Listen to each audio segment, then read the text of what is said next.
Olá, tudo bem? Começa agora o programa Educação e Cidadania, uma produção da Fundação Universitária Vida Cristã, FUNVIC.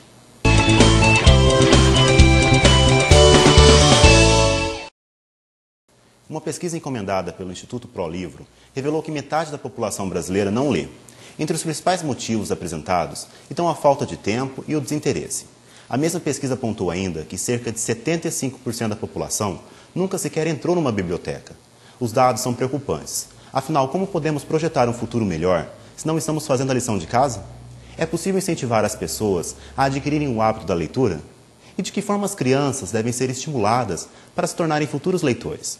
Essas e outras perguntas serão respondidas no programa Educação e Cidadania de hoje, onde também iremos apresentar um projeto pioneiro que está sendo desenvolvido na Biblioteca Municipal de Mococa, com o objetivo de reunir obras de escritores mocoquenses.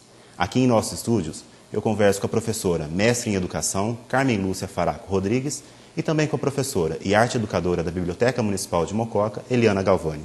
Eliana, obrigado pela presença aqui no programa Educação e Cidadania. Nós que agradecemos a oportunidade de estar aqui, podendo divulgar o trabalho que a gente desenvolve na nossa biblioteca. Carmen, obrigado pela presença. Eu que agradeço a distinção do convite. Ô Carmen, vamos começar já levantando essa polêmica, né? A pesquisa ProLivro demonstra um número preocupante, né? De 3 anos para cá, o número de leitores no Brasil caiu, diminuiu. Era 55% de leitores, agora são apenas 50%, ou seja, metade da população brasileira não lê, segundo a pesquisa. A senhora concorda com esses números? Olha, eu não concordo não. Eu não concordo porque eu não sei que base qual foi o objeto dessa pesquisa, né? De que forma que eles fazem. Quem foram as pessoas, os sujeitos dessa pesquisa? E eu acho que essa questão da pesquisa, que acaba detonando o brasileiro leitor, ela precisava ser melhor revista. E porque eu acho que o brasileiro lê, só que a gente precisa saber o que ele lê. Né? Leitor do quê? Que leitor que a gente está buscando? Será que, na verdade, a gente pode desenvolver o comportamento leitor sem a parceria da escola? Eu entendo que a gente precisa pensar melhor para dar um dado tão deselegante, desedificante desse. Eliana, a sua experiência em sala de aula demonstra que realmente as pessoas leem pouco? Então, no trabalho da educação infantil e do começo do ensino fundamental, onde eu atuo, as nossas crianças leem um livro por dia. Todo dia, nas nossas escolas municipais, acontece uma atividade que a gente chama de roda de leitura, para ler literatura. E essas crianças gostam, as crianças levam o livro para casa, nós temos outros projetos para fomentar esse desejo de ler. Então, como é que não lê? Né? O que acontece entre essa infância, ali na escola, e esses adolescentes, esses jovens que foram consultados na pesquisa? Eles deixam de ler? Ou será que existem outras formas de leitura no nosso mundo hoje, para além do livro impresso? Então, eu também questiono o resultado dessa pesquisa, justamente por não saber qual é o foco desse. Né? Então, eu acho que a pesquisa ela deveria ser muito mais qualitativa, no sentido que a nossa população anda lendo. O que ela lê, né? O que ela lê, porque ler uma receita de uma macarronada também não deixa de ser uma leitura, uma bula, uma receita, né? A instrução de um jogo, de um brinquedo. Então, como é que não lê? E por que deixa de ler literatura se quando crianças eles gostam de ler? E, assim, é uma algazarra, é uma festa quando você chega com um livro para realizar essa roda. Aonde que perde esse desejo pela leitura? Ô Carmen, é isso mesmo. Quer dizer que a leitura ela está presente no dia a dia do ser humano em si.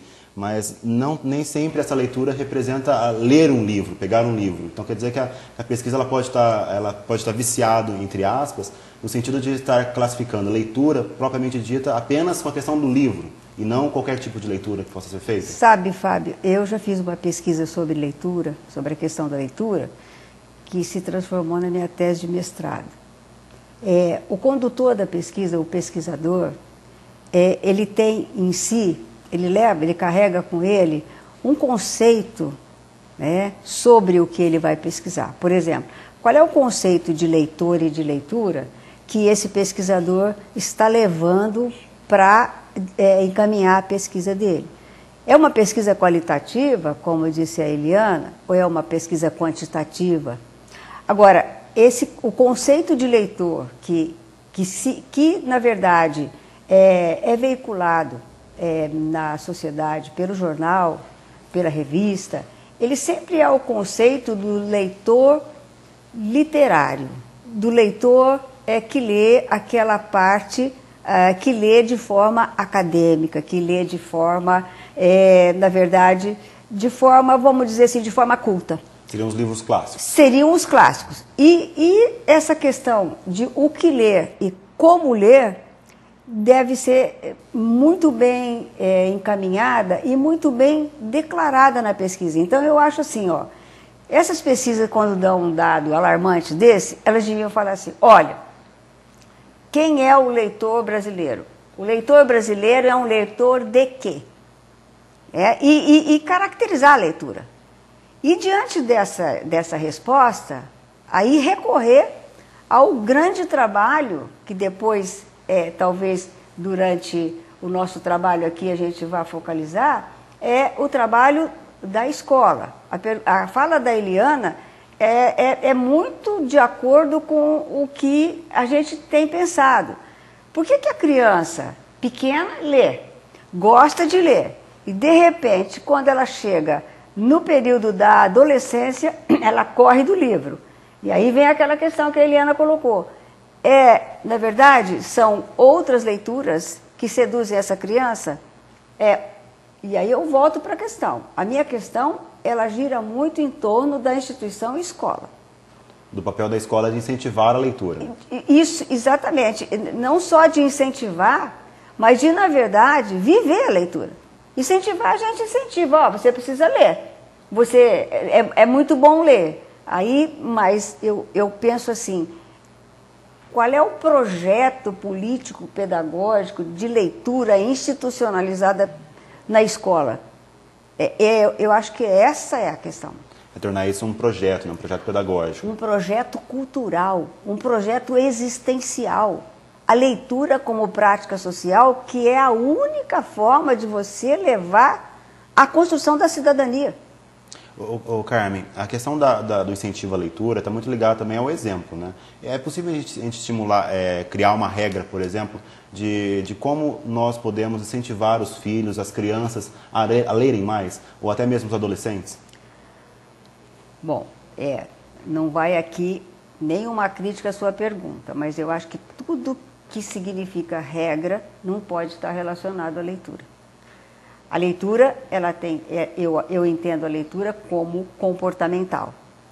E eu não acho também que as famílias que não têm livro em casa não tenham mais nada como objeto, como suporte de leitura.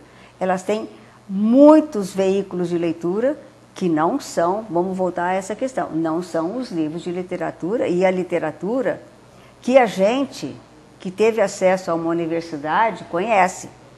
Mas o que essa criança encontra são modelos de leitores, como disse a Eliana, a bula do remédio, a receita, revistas, jornais, o resto da revista, o jornal e as coisas que ela leva para casa para ler. Agora, regra para leitura, hábito de leitura, na verdade, eu acho que isso é cultural.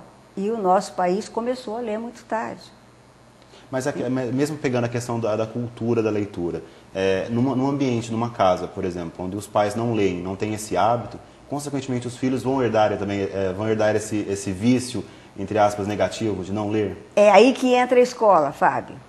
Se eu sei que esse meu aluno depende única e exclusivamente da escola para se transformar num leitor, a escola tem que fazer esse trabalho.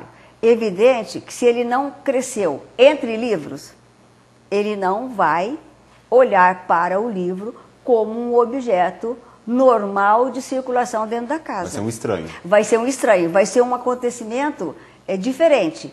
E essa questão do acontecimento diferente, acoplado, né, ligado à questão do livro, é que vai dar essa visão para a criança de livro como um objeto estranho. E aí o livro acaba se transformando num objeto estranho dentro da casa, que ele, para ler, tem que ser, é um acontecimento, quando deveria ser uma coisa corriqueira, né? O livro, você esbarrar com o livro dentro da sua casa a todo momento. Isso seria o desejável. Mas já que não é, eu acho que a gente, como educador, deveria pensar nesse momento sobre isso e pensar, olha, o projeto agora não é o livro, o projeto agora é um projeto de leitura. Eliana, isso que a Carmen falou reflete muito em sala de aula, realmente. O aluno, a criança, isso na escola, ela tem um contato com o livro, chega em casa, muitas vezes não tem esse contato na casa. Mas o aluno, ele serve como uma ponte também para incentivar os pais a procurarem os livros? Acredito que sim, acredito que sim. Porque a criança, ao passo que os pais são os modelos, as crianças acabam sendo modelo. Porque quando a criança leva um livro da biblioteca da escola para ler com a família, não sendo uma leitura convencional ainda, ela diretamente obriga os pais ou algum adulto dessa casa a realizar a leitura, convencionalmente falando, para essa criança. Então, nesse momento, ambos são leitores, a criança que ouve e o adulto que lê as letras daquele livro para ela. Né? Quando a Carmen fala dessa questão do papel da escola, eu concordo com ela, e eu acredito, eu não fiz uma pesquisa sobre isso, mas talvez a Carmen tenha mais dados para falar sobre isso, mas eu acredito que a escola, na segunda metade do ensino fundamental, ela escolariza a leitura. Então, o aluno ele deixa de ler no cotidiano por prazer, uma atividade lúdica, para se encantar, e passa a ler para fazer prova de livro. Essa é a memória que eu tenho das minhas leituras no ensino fundamental. Então, eu acho que é aí que a leitura perde o encantamento e ela se torna uma atividade obrigatória. E depois, esse adulto, para ler por prazer, acaba sendo uma atividade desnecessária, uma atividade não muito séria. Então, eu só leio livros técnicos, eu só leio aquilo que a minha profissão exige, e eu acabo deixando de curtir essa leitura na essência dela. Que é essa e cai no que a pesquisa revelou, que não tem tempo, não tem interesse pela leitura. Possível. Porque, assim, mesmo gostando de ler, eu leio muito, mesmo gostando de ler muito, digamos que 70% do que eu leio diariamente são livros técnicos que têm a ver com a minha profissão. Né? Livros ou artigos, seja que tipo de texto for, relacionado ao meu desenvolvimento profissional. Então, isso exige muito da gente também. Né? Agora, por que eu leio por prazer? Para me divertir, para ter um momento meu de encantamento. Porque eu desenvolvi esse hábito, tanto em escola, quanto dentro da minha própria casa. Né? Ô Carmen, é isso mesmo, a questão do hábito da leitura, para ser algo prazeroso, ele tem que ser contínuo, não pode ter essa obrigatoriedade da leitura, porque senão cai nesse perigo de se tornar o livro um inimigo das pessoas. Eu acho que muitas vezes ele não se torna nem um inimigo. Muitas vezes as pessoas têm medo do livro, né? Elas têm medo porque criou-se alguma, não sei porquê, talvez tenha sido também a questão que a Eliana falou, a questão de você ler para fazer a prova, você ler para fazer o vestibular. Aquela coisa rígida, né? Aquela coisa com regra. Aquela coisa com regra. Muitas pessoas correm do livro alegando exatamente falta de tempo. Na verdade, o que elas têm é uma falta de interesse, né? E o que eu atribuo a uma falta de conhecimento em saber o que tem dentro daquele livro. Eu acho que se na verdade, as pessoas entenderem que dentro do livro existem histórias, existem personagens, existem fatos que são, na verdade, muito semelhantes àquela vida que aquela pessoa tem, ela vai começar a entender a questão do livro como um hábito. E hoje se diz muito a questão do tempo. E aí a gente tem aquela briga entre ficar na televisão e ler um livro. Para você ler, existe todo um cenário, né? Você às vezes quer um silêncio, você quer concentração. E hoje, silêncio, concentração, falta de ruído, são coisas que estão ficando muito difíceis de acontecer. E toda essa situação, aliada a uma falta de vontade mesmo, que é a questão do hábito, ela vai contribuir para ir aumentando essa estatística. Quer dizer, então que as pessoas elas têm que criar o hábito como uma questão, o hábito da leitura como uma questão prazerosa, como algo de prazer em pegar um livro, de ler, não importando que há outras atribuições do dia a dia, mas tem que reservar um tempinho lá para a leitura. Porque quem na verdade transformou a leitura em hábito, ela consegue o tempo, né? Porque o tempo a gente sabe que é uma invenção social. Então, ela consegue um tempo para ler. Nem que foi escondido, como antigamente, na minha época, que a gente lia os romances escondidos. Ô Eliana, se de um lado, né, a gente tem um dado negativo de leitores, de livros, né, no caso, que houve uma redução desse público, aqui em Mococa foi constatado que existe um número grande de leitores, de escritores, na verdade, né, através do projeto que foi desenvolvido pela biblioteca da Sala dos Escritores Mocoquenses. É isso mesmo? Quer dizer que ao mesmo tempo que nós temos poucos leitores, nós temos muitos escritores na cidade? Assim, eu acho que não só na cidade, mas em termos editorial no Brasil, se produz muitos livros. Nós não damos contas de ler todos os autores, todos os livros que a gente ouve ou lê uma resenha, né? Porque o mercado editorial no Brasil é muito grande. E aqui em Mococa foi uma grata surpresa quando nós nos organizamos para criar essa sala de autores mocoquenses, ou de autores que se referem de alguma forma a Mococa ou a alguma pessoa nascida em Mococa. Nós nos preparamos assim para um acervo de 40, 50 livros. E a nossa surpresa que hoje nós já temos 120 títulos. E temos aí a conquistar ainda, que a gente já sabe que existe, mas que a gente não conseguiu ter em mãos ainda, deve ter mais uns 20 títulos. Né? Desses são 74 autores, fora as coletâneas, essas coisas assim. Então, é uma bela surpresa saber que Mococa produz material escrito, né? Tanto histórico quanto técnico e literário, principalmente. E de onde surgiu esse interesse, essa preocupação em criar essa sala, Eliana? Então, na verdade, o tempo que eu estive no Museu Histórico, eu sempre quis criar esse acervo, visando a preservação mesmo, dessas obras dos autores mocoquenses, mas com foco mais histórico. Indo para a biblioteca para desenvolver projetos culturais e de fomentação de uso da biblioteca, eu me deparei com esse mesmo desejo das bibliotecárias e de toda a equipe de lá. E conversando, a ideia, a princípio, seria uma sala de obras raras.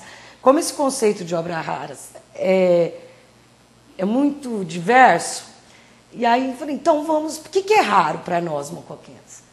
É o fruto da produção dos nossos cidadãos.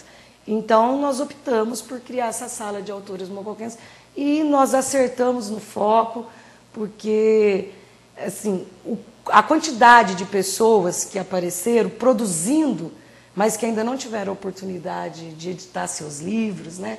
A quantidade de mestres e doutores que produziram teses importantíssimas, não só sobre a história da cidade, mas sobre outros fatores de interesse nacional e internacional, inclusive, que podem enriquecer isso. Então, Mococa tem um grupo de pessoas pensantes, de pessoas cultas, que estão aí produzindo história, produzindo literatura, e nós precisamos preservar isso. Então, essa sala, além de divulgar, de concentrar, porque o que eram esses livros? Esses livros, até então, eram mais Faziam parte do acervo.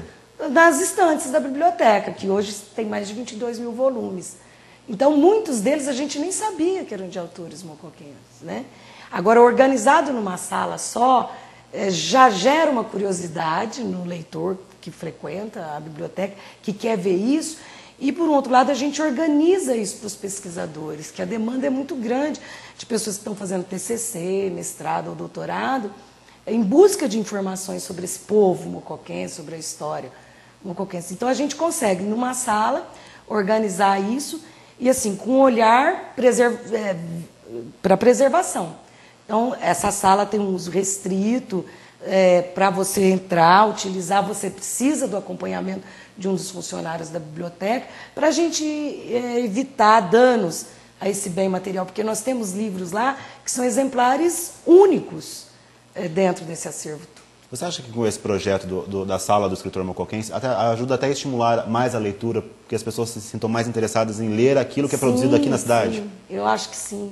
As pessoas têm curiosidade de saber. Aproximação, né? Você está próximo do escritor. Aproxima do escritor, por exemplo. Você descobre pessoas que você nunca imaginou que tinha produzido um texto literário, um artigo histórico sobre a cidade, no meio de todo esse acervo, né? E é um acervo assim que não está construído, ele está em construção, ele não tem fim. A todo momento nós estamos recebendo novas obras, novos escritores com desejo de editarem seus livros, então... A princípio a ideia eram 40, agora já tem mais de 110. Então, nós estamos até com um problema de estante de espaço, porque a prefeitura, você sabe como é que é, tem que fazer licitação, toda aquela coisa. Como a gente imaginava um acervo de 40, 50 obras no máximo, nos programamos para isso, né? E na última semana a gente tem recebido obras, inclusive de outras cidades, de outros estados, de pessoas que estiveram por aqui, escreveram sobre Mocoquense ou sobre a cidade.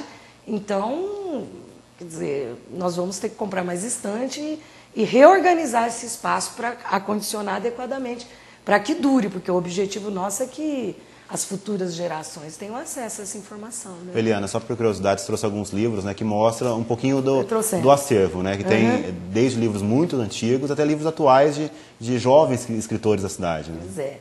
Então nós temos, por exemplo, essa revistinha aqui, que eu acho que foi um achado, que quando você começa a estudar a história de Mococa, por exemplo, você descobre que nos Oscar Vilares, na década de 40, na década de 50, existia uma academia de letras, que recebeu nomes que são os bambambãs do cenário literário nacional.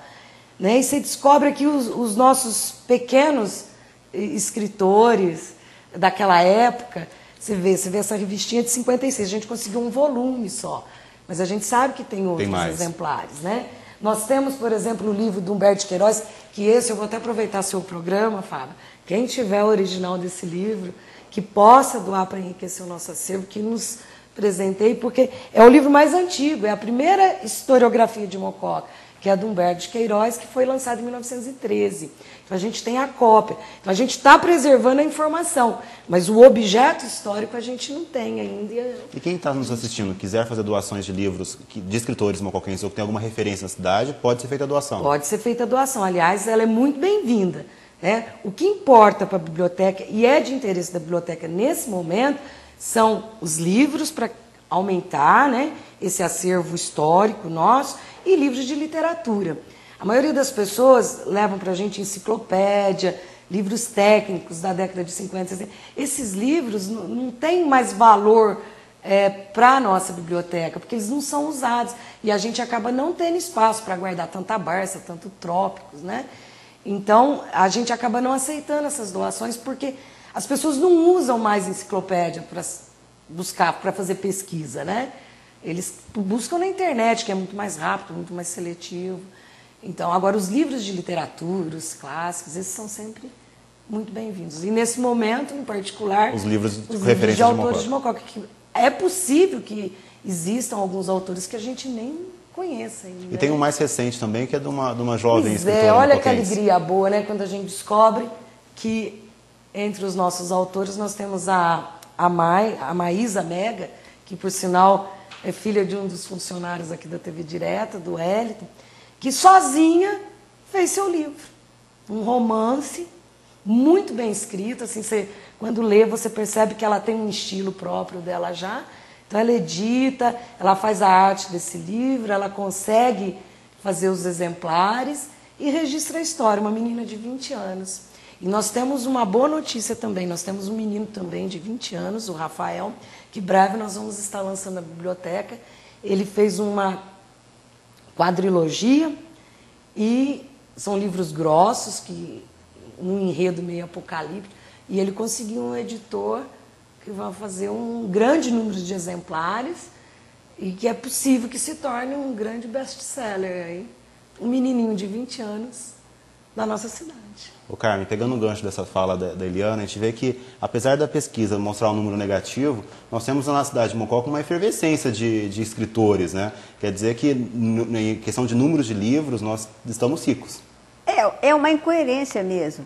Crianças de 20 anos, adolescentes, jovens, escrevendo, feiras de livro pipocando aí por todo o Brasil, lotadas, e a gente fica assim meio que duvidando da pesquisa, mas ao mesmo tempo a gente se apoia nessa pesquisa para dizer, olha, a gente precisa melhorar esse número. Não, não é um número.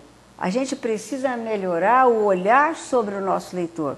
E esses mocoquenses escrevendo, então, essa iniciativa da Eliana de montar essa sala com a memória, né, de quem escreveu em Mococa, eu acho fantástico. Então, eu acho que Mococa não cabe nesse universo de 75% ou 50%. Mococa está um pouco além dessa questão, porque está preocupada. Eu acho que está produzindo, né, Carmen? Está produzindo movimentos como esse, né? Que começa aí pensando em montar uma estante com 40 livros, de repente já tem 120. A gente pode transformar Mococa, né, numa cidade um pouco fora dessa estatística meio pessimista. E também eu acho que esse é o verdadeiro trabalho de quem busca, na verdade, desenvolver a leitura. É um trabalho, não é um trabalho de formiga, é um trabalho cansativo e é um trabalho que, na verdade, ele vai mostrar o universo de Mococa, uma cidade preocupada com a cultura da leitura, com a cultura da escrita e pessoas preocupadas em preservar essa memória. Eu acho essa coisa de preservação da memória, eu acho o primeiro passo para a gente se transformar numa cidade que pode se dizer, estamos fora da estatística dos não leitores. Eliana, e também com um dado positivo com a criação da sala é em estimular também novos escritores, né? Que a gente sabe que em Mococa tem muitas pessoas que produzem. Na verdade, assim, o foco principal é a preservação desse acervo, né? Para que Mococa conheça o que foi produzido culturalmente, intelectualmente aqui. Mas o entusiasmo é muito grande. A quantidade de pessoas que nos procuraram com desejo de editar seu livro é muito grande. E aí a gente está tramando um projeto político para a cidade, para criar um concurso mesmo, público, custeado com dinheiro público da cidade, que não é muita coisa, para que os próximos prefeitos que estão por vir aí possam, ao menos um autor iniciante por ano, a prefeitura possa estar custeando isso com um edital, né, com uma escolha isenta de qualquer, digamos, protecionismo, né, que seja uma coisa séria, e que a gente possa fazer a alegria desses escritores que produzem coisas boas e belas, pelo menos um autor por ano, e aí a sala aumentar ainda mais. Muito mais. Bom, para a gente já chegando ao fim do programa, eu gostaria de deixar uma mensagem para os nossos telespectadores, e gostaria que vocês duas respondessem essa pergunta da importância da leitura. Carmen, qual é a importância da leitura? Eu nesse momento, eu me lembro muito da questão do Paulo Freire, né? Eu acho que a leitura é uma das formas, né, mais rápidas de você chegar à cidadania. Porque através da leitura você consegue perceber como que o mecanismo social, o mecanismo afetivo, o mecanismo artístico funciona na nossa vida, e através disso você vai construir aquilo que a gente chama de autonomia cidadã. Eliane, para você, qual a importância da leitura? Eu concordo com tudo isso que a Carmen disse, mas para dizer o que eu penso da leitura e da importância de ler, eu quero contar um exemplo do que aconteceu na minha escola. No final do ano passado, eu propus para os professores da gente fazer um amigo-livro, no lugar do amigo secreto, que a gente sorteasse os livros que a gente já tivesse lido na escola entre nós. E uma professora virou e falou assim, mas eu não tenho nenhum livro para ler, para dispor, né, para esse sorteio. E a ideia acabou morrendo. E esse ano, essa coisa de incentivar a leitura, com muito custo, ela pegou um livro para ler. Há 15 dias atrás, um livro grosso, por sinal. E ontem, na hora que nós fomos trocar um livro lá, uma professora estava me devolvendo um livro que eu havia emprestado, ela, sem ter terminado o primeiro, ela falou, eu vou levar esse para ler também, um livro chato, que é um livro filosófico, político, né? E ela abraçou o livro com um carinho tão grande, que aí naquele momento a gente percebeu, eu falei, você se deixou contagiar pela leitura. Então, esse primeiro passo que é importante, comece a ler, que a hora que você se encantar, você vai querer abraçar todos os livros do mundo e querer ler todos num dia só. Então, é isso, se deixem ler, leiam para as crianças, leiam tudo que for possível. Tire 10, 15 minutos, que daqui a pouco tempo você vai estar querendo ler a noite toda. Então, leiam, se deixem encantar pela leitura, porque quem lê é diferente. Ler faz a diferença. Bom, no programa Educação e Cidadania de hoje, eu conversei com a professora mestre em Educação, Carmen Lúcia Faraco, e também com a professora arte educadora da Biblioteca Municipal de Mococa, Eliana Galvani. Eliana, obrigado pela entrevista e pelas informações. Nós que agradecemos a oportunidade, estamos à disposição e convidar toda a população de Mococa para que visite a nossa sala, conheça os nossos autores e peguem livros emprestados, né? Que nós temos alguns exemplares que têm duplicidade, que esses a pessoa pode levar para casa, pode ler. Tem coisas interessantíssimas sobre o nosso povo e a nossa cidade. Participem lá da nossa sala. Obrigado, Carmen. Eu que agradeço e eu acho também que programas como esse são um grande incentivo à leitura. Obrigado. O programa Educação e Cidadania fica por aqui. Mas antes de encerrar, gostaria de lançar um desafio. Vamos ler? Vá até uma biblioteca ou pegue um livro emprestado com um amigo. A leitura nos permite conhecer lugares, pessoas e histórias. Ela nos torna pessoas mais críticas e conscientes do nosso papel como cidadão. Então, mãos à obra.